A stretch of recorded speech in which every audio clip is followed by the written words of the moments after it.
आप सभी को जय मसीह की। और मुझे पूरा विश्वास है आप सभी परमेश्वर के नाम में आशीषित होंगे।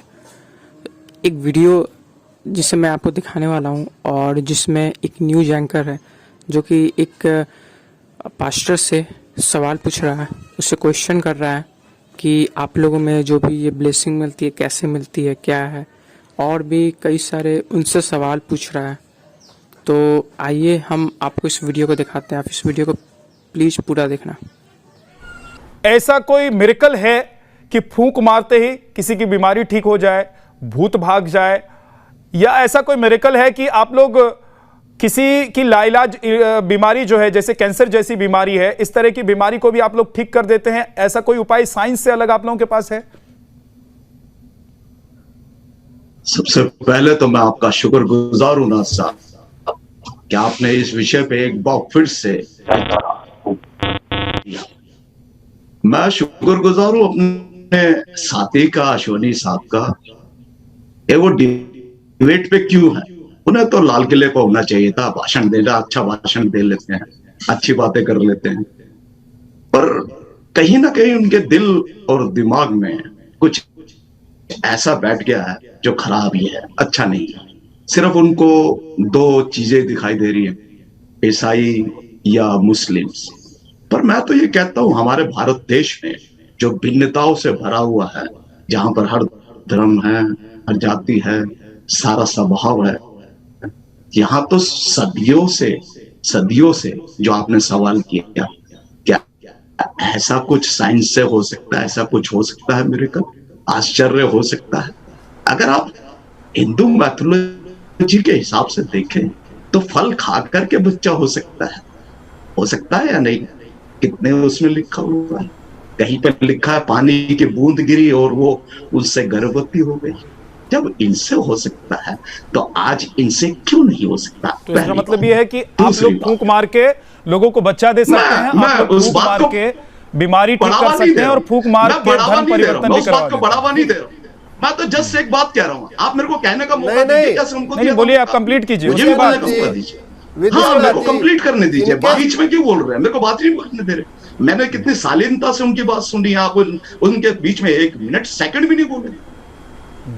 चलिए कंप्लीट कीजिए सर, आप धर्म गुरु हैं, आप वैसे भी गुस्सा मत होइए। जी नहीं, मैं गुस्सा नहीं हो रहा, मैं तो अपनी बात रखना मानता हूं। तो ये सब हो सकता है, मैं उस बात को बढ़ावा नहीं दे रहा हूं। विश्वास एक बहुत बड़ी चीज है। जब पत्थर पे विश्वास करते हैं तो वो भगवान बन जाता है, और उस भगवान के सामने खड़े होकर के मांगते हैं तो मुरादें मिल जाती है। क्यों जाते हैं आज मंदिर? इसी विश्वास से तो जाते हैं। हर एक कोई जाता, मांगता है। अश्वनी साहब भी कभी गए होंगे, नाथ साहब आप भी कभी गए होंगे, मैं भी कभी गया हूंगा, मैं भी जाता हूं। क्या मांगने जाते हैं? क्या देखने जाते हैं? सिर्फ उम्मीदें अपनी पूरी करने जाते हैं, अपनी आशाएं पूरी करने जाते हैं, वो सब चीजें मांगने जाते हैं। दिनेश दास जी, कोई मनुष्य विश्वास में होकर के आप भी कन्वर्ट हुए हैं क्या? दुनिया में सब कन्वर्ट है, दुनिया में सब कन्वर्ट है। कोई भी कहीं से आपका कन्वर्जन कैसे हुआ? आपको उसको बताया जाता है आपको कौन से पत्थर में, कौन से इंसान में, या फिर हम मेजॉरिटी परिवर्तन कर रहे हैं? क्यों कर रहे हैं? अगर क्योंकि मेजॉरिटी वाले जो माइनॉरिटी वाले मैं आपको बहुत विनम्रता पूर्वक आपको सुना। अब सुनिए, मैं भी विनम्रता पूर्वक आपसे बात कर रहा हूँ। हाँ, मेरा जवाब सुन लीजिए। अगर इतना ही चमत्कार है, इतना ही चमत्कार है, तो क्रिश्चियंस के जो सबसे बड़े धर्मगुरु हैं, हाँ, क्रिश्चियन के जो सबसे बड़े धर्मगुरु हैं पोप जॉन पॉल, वो व्हील चेयर पे क्यों चल रहे हैं? आप पंजाब में, आप उत्तर प्रदेश में लोगों का घुटना ठीक कर रहे हैं, आप बिहार बंगाल में फूंक मार के लोगों का घुटना ठीक कर रहे हैं। तो एक बार जरा फूंक मार दीजिए, जो पोप है आपके बैठे उनका घुटना ठीक हो जाए, वो आराम से खड़े होकर चलने लग जाएंगे। वो बेचारे व्हील चेयर पे चल रहे हैं, और आप भारत में सबका घुटना ठीक कर रहे हैं, सबका कैंसर ठीक कर रहे हैं। कितने मैं पादरी जानता हूँ, आप मुझे सुनिए, मेरी बात कंप्लीट सुनिए। मैं कम से कम सैकड़ों पादरी दिखा देता हूँ।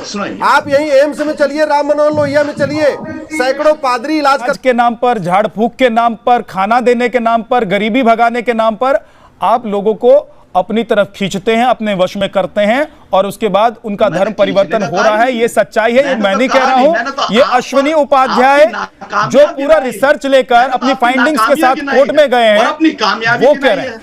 इसका मतलब ये है ना, नाकामयाबी, अरे मेरी नाकामयाबी का फायदा उठाकर आप लोगों को लालच देकर उनका धर्म परिवर्तन करा देंगे क्या? इस बात का आभास हो रहा है कि आप धर्म परिवर्तन करा देंगे ना, यही तो मैं कह रहा हूं, और यही अश्विनी उपाध्याय लेकर गए। नाकामी नहीं है, हम कह रहे हैं हमारी कि सरकारों की नाकामी, जिन्होंने घटिया कानून को खत्म ठीक नहीं किया। है, लेकिन चलिए एक बात तो अश्विनी जी क्लियर, हम तो ये कह ये रहे हैं हमारी सरकारों की नाकामी है जिन्होंने कठोर कानून नहीं बनाया। अश्विनी जी कम से कम एक बात क्लियर हो गई है, विद्यानाथ जी, कठोर कानून होता है, इनके चाचा डंडे बिल्कुल पड़ते, उसकी लड़ाई आप लड़े, 10 साल 20 साल जेल में रहते हैं, इनकी सारी कामयाबी बाहर आ जाती। ये बिल्कुल तो सही है, कानून घटिया है, बिल्कुल सही है अश्विनी जी, बहुत बहुत शुक्रिया आपका। और तो आप लोगों ने देखा कि कई सारे इसमें सवाल पूछे गए, और जिसमें से एक था जो कि हम कई सालों से सुनते आ रहे हैं, धर्म परिवर्तन, जो कि इन्हें कुछ पता नहीं है। और आपको पता ही है, हम धर्म परिवर्तन नहीं, मन परिवर्तन होता है हमारा। तो पर हम बस यही ब्लेसिंग चाहेंगे कि परमेश्वर इन्हें बुद्धि दे और ये सच को जाने। ये मेरे परमेश्वर का वचन कहता है, तुम सत्य को जानो, सत्य तुम्हें स्वतंत्र करेगा। आमीन। सबको जय मसीह की।